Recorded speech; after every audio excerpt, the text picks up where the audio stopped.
This is the Sony ZV1, and in just days, Sony will announce the updated version.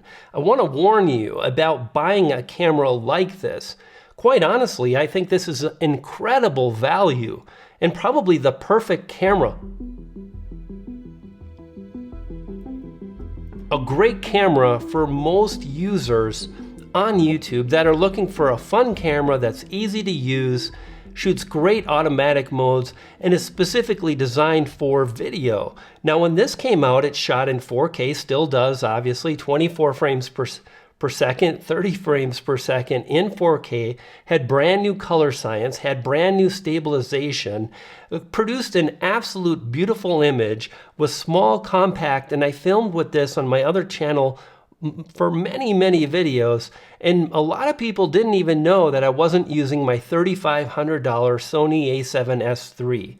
It's that good. Now, the updated version, I want to let you know, and I want to again warn you, when you buy into a camera like this, you can't change the lens. This is a fixed lens camera, and that can be really great or really bad. Now, the thing I love about this camera is everything's kind of built in. It's got ND filters built in that helps you kind of adjust the light to get the blurred out background. That's fantastic. It has a great focal range, 24 millimeters to 70. However, a lot of people really complained about the focal range because this camera introduced the ZV line, which is really about Z for the Z generation and V for vlogging. Now, when you're vlogging, being at 24 millimeters is actually not too bad. However, when you add in the active stabilization that this camera has, it crops in and it's a little bit too tight.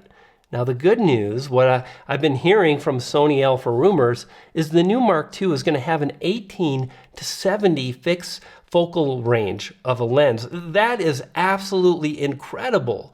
18 millimeters is, honestly, if I had to pick like the perfect focal distance, it would be somewhere around probably 18, maybe 16 millimeters for this type of a camera, because when you add in the stabilization modes like 4K and again stabilization, active stabilization, and now with the new ZV1, by the way, I'm filming on that camera, it offers dynamic stabilization, which is fantastic. Now look, it's not perfect.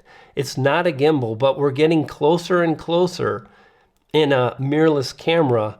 And one day, I bet they're going to compete or come really close to a GoPro.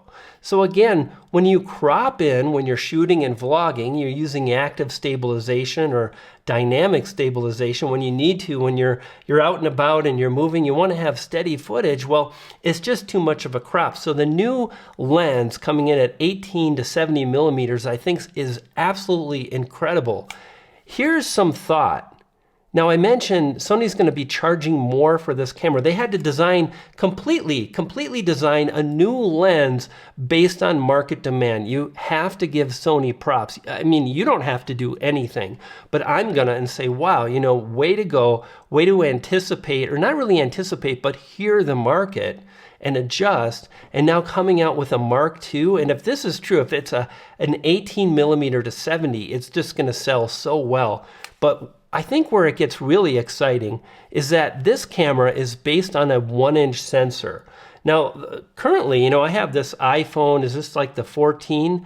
And the sensor size is getting close to something like a 1-inch sensor. It's not, but it's getting there. And not too long ago, Sony released a crop sensor camera, the FX30. Now, when you jump up from a 1-inch sensor to a crop sensor, APS-C camera sensor, holy smokes, the light gathering capability is far exceeded. You're able to really capture incredible images in more lighting situations, and furthermore, you're able to blur out the background more. And this is kind of where I'm going and thinking. Now, Sony's going to release a true hybrid camera for shooting photos. It's going to have a viewfinder. It's going to have that new sensor from the FX30. It's going to be designed for both video and photography.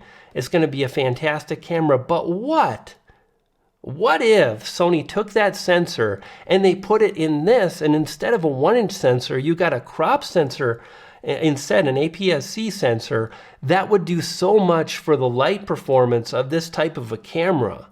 And it would absolutely, in my opinion, justify the price increase. In fact, honestly, I would say that if they come out with just a 1-inch sensor, but they've got that new lens, 18 to 70 millimeters, and it's priced under $1,000, I think that's going to be an incredible value.